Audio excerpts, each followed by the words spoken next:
ನನ್ನ ಸಹೋದರಿ ಆದಂಥ ತನುಜ ಮಹೇಶ್ ಅವರು ಇವತ್ತು ಅವರು ಏನು ವಕೀಲಗಿರಿಯನ್ನು ಈಗಾಗಲೇ ಮಾಡ್ತಾಯಿದ್ರು.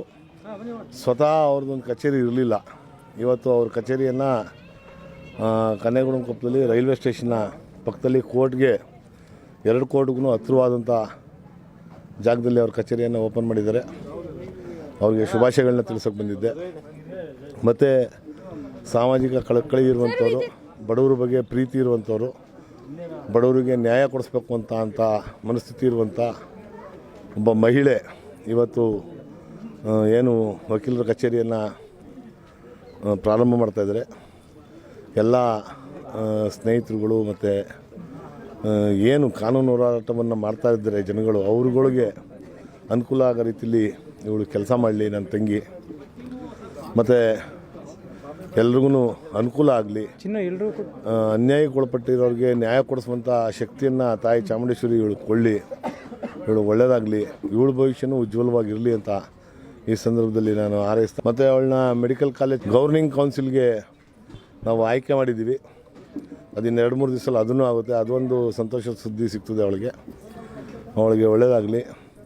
ಅವಳ ವಕೀಲ ವೃತ್ತಿಯಲ್ಲಿ ಹೆಸರು ಮಾಡಿ ಹೆಚ್ಚು ಜನಾನುರಾಗಿಯಾಗಿರಲಿ ಅಂತ ಹೇಳಕ್ಕೆ ಇಷ್ಟ. ಜಿಲ್ಲಾ ಮಹಿಳಾ ಕಾಂಗ್ರೆಸ್ನ ಕಾರ್ಯದರ್ಶಿ ಮತ್ತು ಅಡ್ವೊಕೇಟ್ ತನುಜ ಮಹೇಶ್ ಅವರು ವಕೀಲ ವೃತ್ತಿಯಲ್ಲಿ ಪ್ರತ್ಯೇಕವಾಗಿ ಅವರದೇ ಪ್ರಾಕ್ಟೀಸ್ಗೋಸ್ಕರ ಅವರ ಆಫೀಸನ್ನು ಮಾಡಿದ್ದಾರೆ.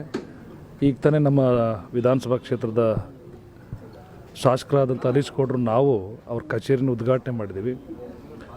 ಭಾರಿ ಪ್ರೋಗ್ರೆಸಿವ್ ಹೆಣ್ಮಗಳು ಮತ್ತು ಹೋರಾಟದಲ್ಲಿ ಮೂಮೆಂಟಲ್ಲಿ ಬೆಳೆದು ಬಂದಂಥವ್ರು, ಸಾಲದಕ್ಕೆ ಬದ್ಧತೆ ಇರುವಂಥ ಹೆಣ್ಮಗಳು. ಅವ್ರ ವೃತ್ತಿ ಜೀವನ ಒಳ್ಳೆಯದಾಗಲಿ. ಸಾಲದಕ್ಕೆ ಈಗ ನಮ್ಮ ಶಾಸಕರು ಹೇಳಿದ್ರು ಅವ್ರನ್ನ KR ಹಾಸ್ಪಿಟಲ್ ಗವರ್ನಿಂಗ್ ಕೌನ್ಸಿಲ್ಗೆ ಮೆಂಬರಾಗಿ ಮಾಡಿದ್ದೀನಿ ಅಂತ. ಅವ್ರಿಗೆ ನಾನು ಜಿಲ್ಲಾ ಕಾಂಗ್ರೆಸ್ಸಿಂದ ಅವ್ರಿಗೆ ಅಭಿನಂದನೆಗಳು ತಿಳಿಸ್ತಾ ಇದ್ದೀನಿ. ಭವಿಷ್ಯದಲ್ಲಿ ಯಾರು ಪಾರ್ಟಿ ಐಡಿಯಾಲಜಿ ಇಟ್ಕೊಂಡು ಲಾಂಗ್ ಸ್ಟ್ಯಾಂಡ್ ಕೆಲಸ ಮಾಡ್ತಾರೆ ಅವ್ರಿಗೆಲ್ಲ ಒಳ್ಳೆಯದಾಗುತ್ತೆ. ಈಗ ನಮ್ಮೆಲ್ಲೂ ಕೂಡ ಸುಮಾರು 8 ಜನನ ADGPಗೆ ರೆಕಮೆಂಡ್ ಮಾಡಿದ್ದೀವಿ. ಎಲ್ಲರೂ ADGP, ಒಬ್ಬರು DGP ಈ ಥರದಲ್ಲೆಲ್ಲ ಇದ್ದಾರೆ. ಮತ್ತು ಇನ್ನೂ ಕೆಲವು ಅಡ್ವೊಕೇಟ್ಸ್ಗಳನ್ನ ಸರ್ಕಾರನ ನೇಮಕಾತಿ ಮಾಡೋದಕ್ಕೆ ಪ್ಲ್ಯಾನ್ ಮಾಡಿದೆ. ಅದೇ ರೀತಿ ತನುಜ ಮಹೇಶ್ ಅವ್ರಿಗೂ ಕೂಡ ಒಳ್ಳೆಯದಾಗಲಿ, ಪಾರ್ಟಿಲಿ ಕೆಲಸ ಮಾಡಲಿ ಅಂತ ಹೇಳ್ತಾ, ಇನ್ನೂ ಭಾಳಷ್ಟು ಟೈಮ್ ಇರೋದ್ರಿಂದ ಬಹುತೇಕರು ಅಡ್ವೊಕೇಟ್ಸ್ಗಳೆಲ್ಲ ರಾಜಕಾರಣದಲ್ಲಿರೋದ್ರಿಂದ ಮುಂದೆ ಮೀಸಲಾತಿ ಆದರೆ ಹೆಣ್ಮಕ್ಳಿಗೇನಾದ್ರು ರಿಸರ್ವೇಷನ್ಸ್ ಆದರೆ ತನುಜ ಮಹೇಶ್ ಅವ್ರಿಗೆ ಪೊಲಿಟಿಕಲಿ ಭಾಳಷ್ಟು ಹೆಲ್ಪ್ ಆಗುತ್ತೆ. ಅವ್ರ ಜೊತೆ ಜಿಲ್ಲಾ ಕಾಂಗ್ರೆಸ್ ಯಾವಾಗಲೂ ಕೂಡ ಅವ್ರಿಗೆ ಒಳ್ಳೆಯದಾಗಲಿ ಅಂತ ಹರಸುತ್ತೆ. ಬೆಸ್ಟ್ ವಿಶಸ್ನ ಇಡೀ ಎಂಟೈರ್ DCCಯಿಂದ ಅವ್ರ ಕುಟುಂಬಕ್ಕೆ, ವಿಶೇಷವಾಗಿ ಅವ್ರ ಯಜಮಾನರು, ಅವ್ರ ತಾಯಿ ಕೂಡ ಬಂದಿದ್ದಾರೆ. ಪಾಪ ಅವ್ರ ತಾಯಿನ ತನುಜ ಮಹೇಶ್ ಅವ್ರು ಭಾರಿ ಅಪ್ರಿಷಿಯೇಟ್ ಮಾಡಿದ್ರು. ತಾಯಿ ತಂದೆನೇ ಇಂಪಾರ್ಟೆಂಟ್. ಯಾವ ಪವರ್ ಸಿಕ್ಕಿದ್ರೂ ಕೂಡ ಜಗತ್ತಿನಲ್ಲಿ ಪವರ್ಗಳು ಹೋಗ್ತಾ ಇರ್ತವೆ. ಬಟ್ ತಾಯಿ ತಂದೆದು ಬ್ಲೆಸ್ಸಿಂಗ್ಸು ಮತ್ತು ಅವ್ರು ಮಾತ್ರ ಚೇಂಜ್ ಆಗೋಲ್ಲ. ಬಟ್ ಪವರ್ ಚೇಂಜ್ ಆಗ್ತಾ ಇರ್ತದೆ. ತಂದೆ ತಾಯಿ ಜಗತ್ತಿನಲ್ಲಿ ನಮ್ಮನ್ನು ಆರಂಭದಿಂದ ಕೊನೆ ದಿನದವರೆಗೆ ಒಪ್ಕೊಳ್ಳೋದು, ಅರಸೋದು ತಾಯಿ ತಂದೆ. ಅದರಿಂದ ನನಗೆ ಖುಷಿ ಆಯಿತು ಅವ್ರ ತಾಯಿ ನೋಡಿ. ಅದರಿಂದ ನಾವೇನೇ ಕೆಲಸ ಮಾಡಬೇಕು ಅಂತಂದ್ರೂ ತಾಯಿ ತಂದೆಯಿಂದನೇ ಆರಂಭ ಆಗಬೇಕು. ಅದೇ ಅವ್ರನ್ನ ಕಾಯುತ್ತೇವಿನ ಇನ್ನು ಬೇರೆ ಯಾವ ಐಡಿಯಾಲಜಿಗಳು ಕಾಯಲ್ಲ. ತನುಜ ಮಹೇಶ್ ವಕೀಲರು ಮತ್ತು ಕಾನೂನು ಸಲಹೆಗಾರ ಎಂಬ ಶೀರ್ಷಿಕೆಯಲ್ಲಿ ನಾನು ಈ ದಿನ ವಕೀಲರ ಕಚೇರಿಯನ್ನು ಓಪನ್ ಮಾಡ್ತಾಯಿದ್ದೀನಿ. ನಾನು ವಕೀಲರ ವೃತ್ತಿಗೆ ಬಂದು 2010ರಲ್ಲಿ ಬಂದಿದ್ದು. ಬಂದ ನಂತರ ನಾನು 1 ವರ್ಷ ಶ್ರೀರಂಗಪಟ್ಟಣದಲ್ಲಿ ಜಯಕುಮಾರ್ ಸರ್ ಅಂತ ಇದ್ದಾರೆ.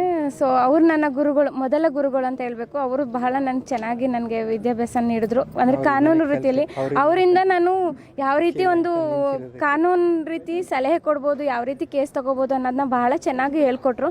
ತದನಂತರ ನನಗೆ 1 ವರ್ಷ ಆದ ನಂತರನೇ ನನಗೆ ಇಂಡಿಪೆಂಡೆಂಟ್ ಕೇಸ್ ಬರೋಕ್ಕೆ ಸ್ಟಾರ್ಟ್ ಆಯಿತು. ಸೊ ಅಲ್ಲಿಂದ 2010ರಿಂದ ನಾನು ಏನು LLM ಮಾಡಿದೆ, 2012 ಮುಗೀತು. ಆಫ್ಟರ್ ದಟ್ ನನಗೆ ಕಂಟಿನ್ಯೂಸ್ ಆಗಿ ನನಗೆ ಓನ್ ಕೇಸ್ಗಳು ಬರೋಕ್ಕೆ ಸ್ಟಾರ್ಟ್ ಆಯಿತು. ಸೊ ಅಲ್ಲಿಂದ ಇಲ್ಲಿವರೆಗೆ ನಾನು ಏನಿದೆ ಮನೆಯಲ್ಲೇ ನಂದು ಒಂದು ಆಫೀಸ್ ಅಂತ ಮಾಡಿಕೊಂಡು ಅಲ್ಲಿಂದನೇ ನಾನು ವಕೀಲ ವೃತ್ತಿ ಶುರು ಮಾಡಿದೆ. ಈ ಒಂದು ಸ್ಥಳ ಏನಿದೆ ಇದನ್ನು ನಾನು ಸತತವಾಗಿ 3 ವರ್ಷದಿಂದ ನಾನು ಕೋರ್ಟ್ ಹಿಂಭಾಗನೇ ಮಾಡಬೇಕು, ಅದು KG ಕೊಪ್ಪಳಲ್ಲೇ ಬೇಕು ಅಂತ ಸತತವಾಗಿ ಹುಡುಕ್ತಾ ಇದ್ದಂಥ ಸಂದರ್ಭದಲ್ಲಿ ಎಲ್ಲೂ ಸಿಕ್ಕಿರಲಿಲ್ಲ. ಸೊ ಈ ಆಫೀಸ್ ನನಗೆ ಈಗ ಸಿಕ್ಕಿದೆ. ಇದು ಎಷ್ಟು ಹತ್ತಿರವಾಗಿದೆ ಅಂದರೆ 2 ಕೋರ್ಟ್ಗೂ ಸಹ ಮಧ್ಯದಲ್ಲಿದೆ, ಬಹಳ ಹತ್ತಿರವಾಗಿದೆ. ಮತ್ತು ಇದು ಈಗ ಚಾಮರಾಜಪುರಂ ರೈಲ್ವೆ ಸ್ಟೇಷನ್ ಏನಿದೆ ಅದ್ರ ಪಕ್ಕದ ಮುಂದೆನೇ ಇದೆ ಮತ್ತು ಹಳೆ ಕೋರ್ಟ್ ನ್ಯಾಯಾಲಯದ ಹಿಂದೆನೇ ಇದೆ. ಸೊ ಇದು ನನಗೆ ಕಕ್ಷಿದಾರರಿಗೂ ಅನುಕೂಲ ಆಗುತ್ತೆ, ನನಗೆ ಸಹ ಒಂದು ಅನುಕೂಲ ಆಗುತ್ತೆ. ಸೊ ಮುಂದಿನ ದಿನಗಳಲ್ಲಿ ಅಷ್ಟೇ ನಾನು ನಮ್ಮ ಮನೆಯವ್ರು ಮಹೇಶ್ ಕುದೇರ್ ಇರ್ಬೋದು, ಸಾಮಾಜಿಕವಾಗಿ ನ್ಯಾಯ ಒದಗಿಸುವಲ್ಲಿ ನಾನು ಮಹಿಳೆಯರಿಗೆ ಒಂದು ನ್ಯಾಯ ಒದಗಿಸುವಲ್ಲಿ ಉಚಿತವಾಗಿ ಕಾನೂನು ಸಲಹೆ ಸೂಚನೆ ಕೊಡೋದು ಮತ್ತು ಪ್ರಕರಣಗಳನ್ನ ತಗೋತಾ ಇದೆ.